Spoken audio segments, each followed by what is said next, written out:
చూస్ country delight, live better. ఇప్పుడే country delight యాప్ని download చేసుకోండి.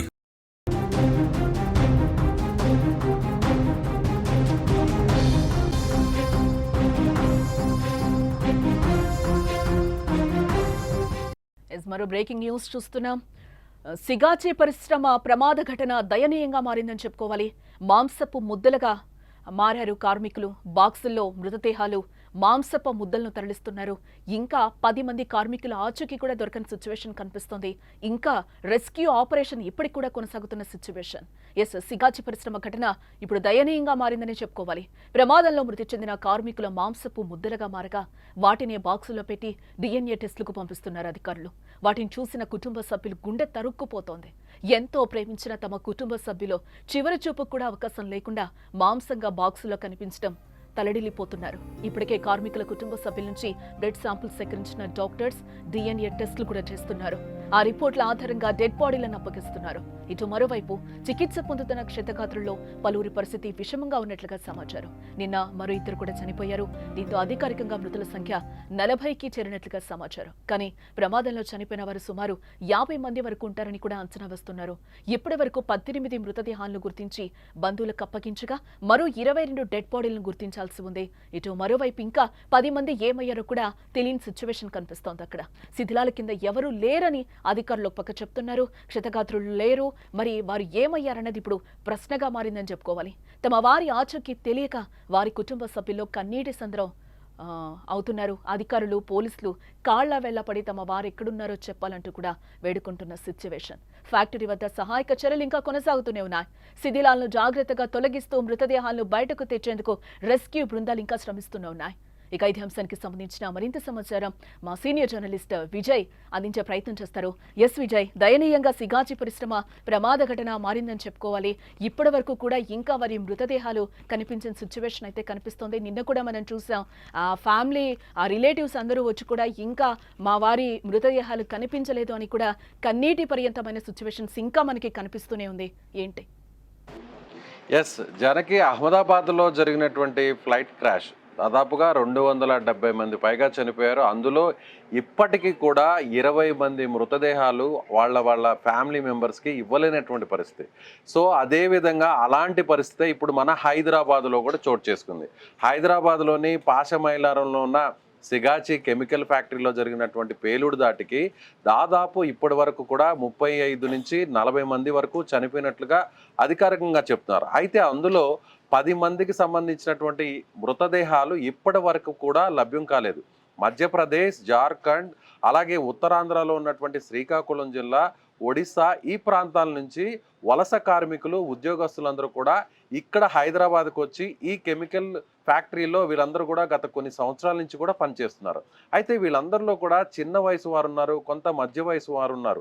అయితే 9 మంది మృతదేహాలు దొరకకపోవడంతో శ్రీకాకుళం ఆ ఏరియాకి సంబంధించినటువంటి ఒక కుటుంబం వచ్చి అక్కడ అధికారులను వేడుకుంటున్నటువంటి తీరు చూస్తే, సార్ మా ఆయన కనిపించట్లేదు, మాకున్న 2 పిల్లలు ఉన్నారు, మా ఆయనకు కనీసం అంతిమ సంస్కారాలు నిర్వహించడానికి ఇప్పటి వరకు కూడా మా ఆయన బతికి ఉన్నాడా లేడా, ఒకవేళ చనిపోతే కనీసం ఒక మాంసపు పీస్ అయినా లేదంటే కనీసం ఒక ఎముక ముక్కైనా సరే ఇచ్చినా కూడా వాటికి తాము అంతిమ సంస్కారాలు చేసుకుంటాం అని కూడా వాళ్ళు ప్రాధాయపడుతున్నటువంటి తీరు చూస్తే అందరిని కూడా అక్కడ కలిచివేస్తుందనే చెప్పాలి. అయితే ఒక స్క్రీన్ మీద మనం ఇప్పుడు ఒక విజువల్ కూడా చూస్తున్నాం జానకి. ఆ స్క్రీన్ మీద మనకు కనిపిస్తున్నటువంటి ఒక బండి మీద కొన్ని ప్యాకెట్స్, అంటే ఆయిల్ ప్యాకెట్స్ని, వంట నూనెను వాడుకునేటువంటి ఆయిల్ ప్యాకెట్స్ని సేవ్ చేసే బాక్సులు, ఆ అట్టపెట్టెల్లో చనిపోయినటువంటి వారి మాంసపు ముద్దలను వారి కుటుంబ సభ్యులకు అందిస్తున్నారు. అంటే అక్కడ ఉన్నటువంటి భయానక, ఒక రకంగా హృదయ విదారకమైనటువంటి సిచ్యువేషన్, పరిస్థితి ఎలా ఉంది అని చెప్పడానికి ఇది ఒక మచ్చుగా ఉదాహరణగా చెప్పవచ్చు. ఎందుకంటే చెల్లా చెదరి అయిపోయాయి. ఎక్కడైనా కూడా చనిపోతే ఆ మృతదేహాలని తీసుకొచ్చి ఆ కుటుంబ సభ్యులకు హ్యాండ్ ఓవర్ చేస్తారు. కానీ ఈ పేలుడు దాటికి అక్కడ ఉన్నటువంటి భవనం కూలిపోయింది. ఆ భవనంలో క్వాలిటీ కంట్రోల్కి సంబంధించినటువంటి టీం అంతా కూడా ఒక మీటింగ్ పెట్టుకోంది. ఆ మీటింగ్ జరుగుతున్నటువంటి సమయంలో 25 మంది అక్కడే ఉన్నారు. సో నెల చివరికి వచ్చేసరికి అప్పటి వరకు జరిగినటువంటి ఆ మాసంలో జరిగినటువంటి పనితీరు కావచ్చు, ఆ ఫ్యాక్టరీకి సంబంధించినటువంటి అనేక అంశాల మీద వాళ్ళందరూ కూడా డీటెయిల్గా మాట్లాడుకుంటున్నారు ఆ సమావేశంలో.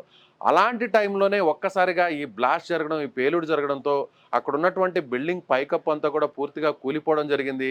ఆ బిల్డింగ్ సంబంధించినటువంటి శిథిలాల కింద అనేక మంది చిక్కుకుపోయారు. వాళ్ళందరూ కూడా అక్కడికి నేరుగా మంటలు వ్యాపించడంతో ఆ మంటల్లో కాలి బూడిదైపోయారు. ఇప్పటికీ కూడా 9 మంది ఆచూకీ లభించలేదు. దాదాపుగా 4 రోజుల నుంచి కూడా అధికారులు జల్లెడ పడుతున్నారు. శిథిలాలన్నింటినీ కూడా కూలిపోయినటువంటి ఆ భవనానికి సంబంధించినటువంటి శిథిలాలన్నింటినీ కూడా తీసుకొచ్చి బయట వేరే ప్రాంతంలో అక్కడ ఒక కుప్పగా పోశారు. సో ఎక్కడా కూడా మొత్తం శిథిలాలంతా కూడా తొలగిచ్చేశారు. ఎక్కడా కూడా మృతదేహానికి కానీ మృతదేహాలకు సంబంధించినటువంటి ఆచూకీ ఎక్కడా కూడా ఇప్పటి వరకు కూడా లభించలేదు. సో అప్పటికీ కూడా ఫోరెన్సిక్ నిపుణులు అదేవిధంగా అక్కడ ఉన్నటువంటి రెస్క్యూ టీమ్స్ అంతా కూడా ఏదైతే శిథిలాలు ఉన్నాయో, ఏదైతే ఆ శిథిలాలన్నింటినీ కూడా ఒక్కొక్క ముక్క తీసి బయటకు తీస్తుంటే నిన్న అనూహ్యంగా ఒక 2 మృతదేహాలకు సంబంధించినటువంటి ఆనవాళ్ళు కనిపించాయి. అందులో కూడా మాంసపు ముద్దలు మాత్రమే దొరికినటువంటి పరిస్థితి. కొన్ని చోట్లయితే చనిపోయినటువంటి మృతదేహానికి సంబంధించినటువంటి తలని ఒక కవర్లో పెట్టి, ఒక క్యారీ బ్యాగ్లో పెట్టి తీసుకొస్తున్నటువంటి ఫోటో కూడా ఇవాళ దినపత్రికల్లోనూ అలాగే సోషల్ మీడియాలో కూడా వైరల్ అయినటువంటి పరిస్థితి. అలాగే ఇప్పుడు మీరు స్క్రీన్ మీద మనం చూస్తున్నటువంటి అట్టపెట్టెల్లో ఆ కుటుంబాలకు అప్పటి వరకు ఆ కుటుంబాలకి పెద్ద దిక్కుగా, ఆ కుటుంబానికి ఆధారంగా ఉంటే ఆ కుటుంబాన్ని పోషిస్తున్నటువంటి కార్మికులు కావచ్చు, అక్కడ ఉన్నటువంటి ఉద్యోగస్తులు ఒక్కసారిగా కేవలం కొన్ని సెకల వ్యవధిలోనే చనిపోవడం, అలాగే మాడి మసైపోవడం, కాలి బూడిదైపోవడం, అదేవిధంగా ఆ మృతదేహాల్లో కేవలం ఒక మాంసపు ముద్ద మాత్రమే దొరకడం, ఆ మాంసపు ముద్దలను తీసుకొచ్చి ఒక అట్టపెట్టెలో మామూలుగా వంట నూనె, ఆయిల్ ప్యాకెట్స్ని సేవ్ చేసేటువంటి అట్టపెట్టెల్లో తీసుకొచ్చి ఆ కుటుంబాలకు ఇద్దండి, మీ వారికి సంబంధించినటువంటి కుటుంబాలకు సంబంధించినటువంటి వారికి, మీ ఫ్యామిలీకి సంబంధించిన మీ హస్బెండ్కి సంబంధించిన డెడ్ బాడీ ఇందులో ఉంది, లేదా డెడ్ బాడీ అనాలో లేదంటే ఆ డెడ్ బాడీకి సంబంధించినటువంటి మాంసపు ముద్ద అనాలో లేదంటే ఎముకలు అనాలో తెలియదు, కానీ ఆ కుటుంబాలకు అట్టపెట్టెలు ఇస్తుంటే చూసే వాళ్ళకే చాలా బాధగా ఉందంటే ఆ కుటుంబాలు బయటకు చెప్పుకోలేక లోపల కుమిలిపోతున్నటువంటి పరిస్థితి చాలా స్పష్టంగా కనిపిస్తుంది. ఇప్పటికీ కూడా 9 మంది ఆచూకీ లభించలేదు. సో అక్కడ ఉన్నటువంటి సంగారెడ్డి జిల్లాకు సంబంధించినటువంటి కలెక్టర్ ప్రావీణ్య చెప్పారు, 4 రోజుల నుంచి కూడా తాము వెతుకులాడుతున్నాం, గాలిస్తున్నాం, ఇప్పటికైతే శిథిలాలన్నింటినీ కూడా పూర్తిగా కూడా వేరే చోటకి తరలించాం, అయినా కూడా ఎక్కడా కూడా డెడ్ బాడీకి సంబంధించినటువంటి ఇన్ఫర్మేషన్ లభించలేదు. కాబట్టి మళ్ళీ కూడా ఆ శిథిలాల్ని ఒక్కొక్క పీస్ను కూడా సపరేట్ చేసి మళ్ళీ కూడా ఏమన్నా ఈ బాడీకి సంబంధించినటువంటి పీసెస్ ఏమైనా దొరుకుతాయని కూడా వెయిట్ చేస్తున్నామంటూ కూడా చెప్తున్నారు. అయితే మరొక 35 మంది ఇప్పటికే హాస్పిటల్లో ట్రీట్మెంట్ పొందుతున్నారు.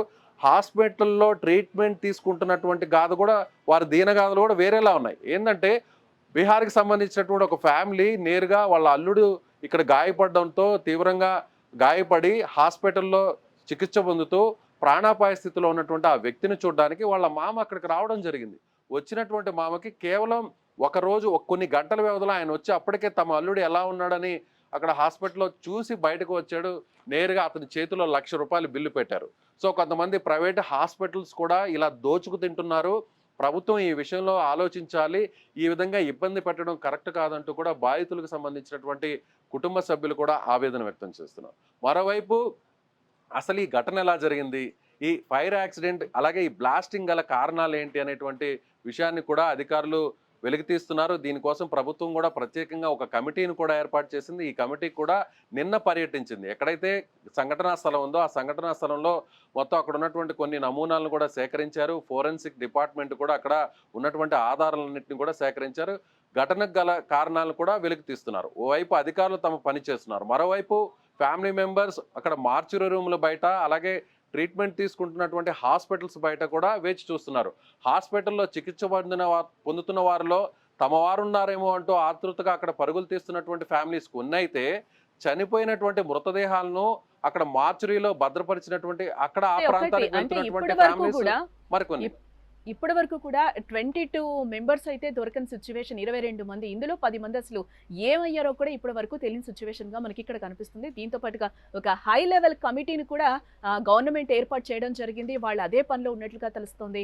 ఎప్పుడు ఇస్తారు అని, వాళ్ళ మృతదేహాలు కూడా ఎప్పుడు ఇస్తారు ఏంటి అని కూడా వాళ్ళ కుటుంబ సభ్యులు ఆందోళన వ్యక్తం చేస్తున్న పరిస్థితి. దీంతో పాటుగా సిగాజీ యాజమాన్యం ఇప్పటి వరకు స్పందించిందా లేదా?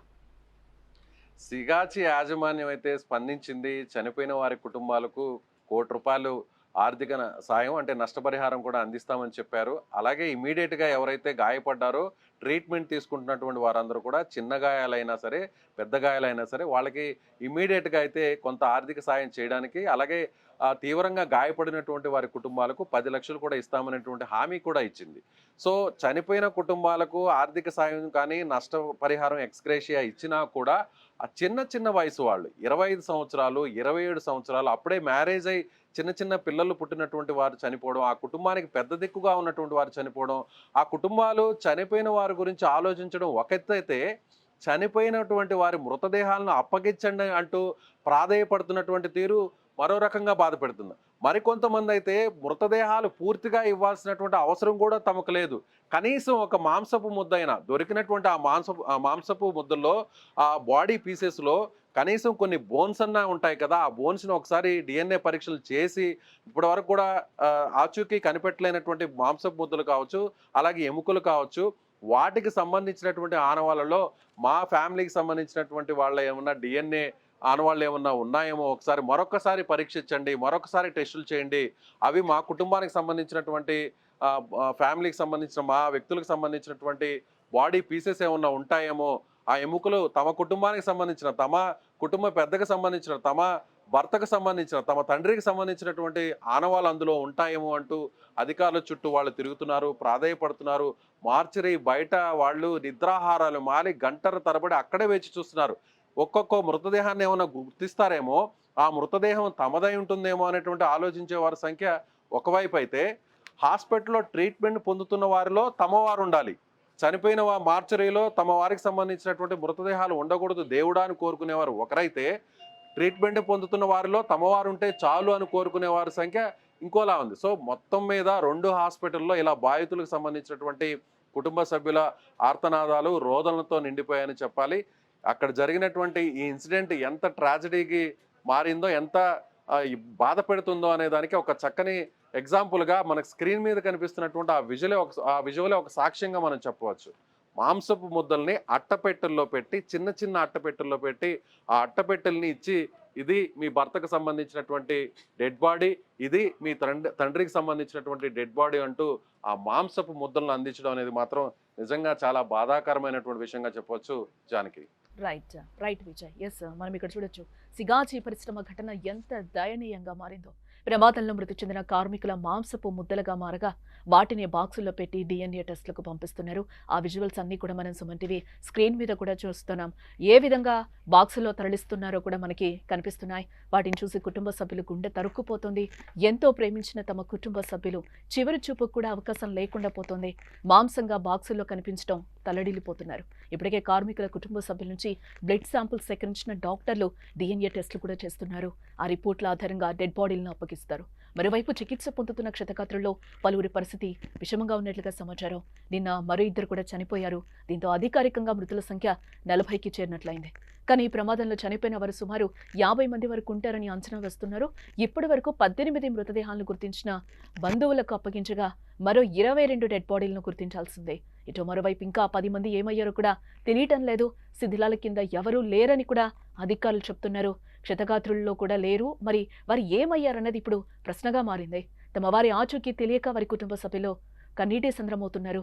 అధికారులు పోలీసులు కాళ్ల వెళ్లపడి తమ వారు ఎక్కడున్నారో చెప్పాలంటూ కూడా వేడుకుంటున్న సిచ్యువేషన్. ఫ్యాక్టరీ వద్ద సహాయక చర్యలైతే కొనసాగుతున్నాయి. ఇంకా శిథిలాలను జాగ్రత్తగా తొలగిస్తూ మృతదేహాలను బయటకు తెచ్చేందుకు రెస్క్యూ బృందాలు, హై లెవెల్ కమిటీ అక్కడ శ్రమిస్తున్నాయి.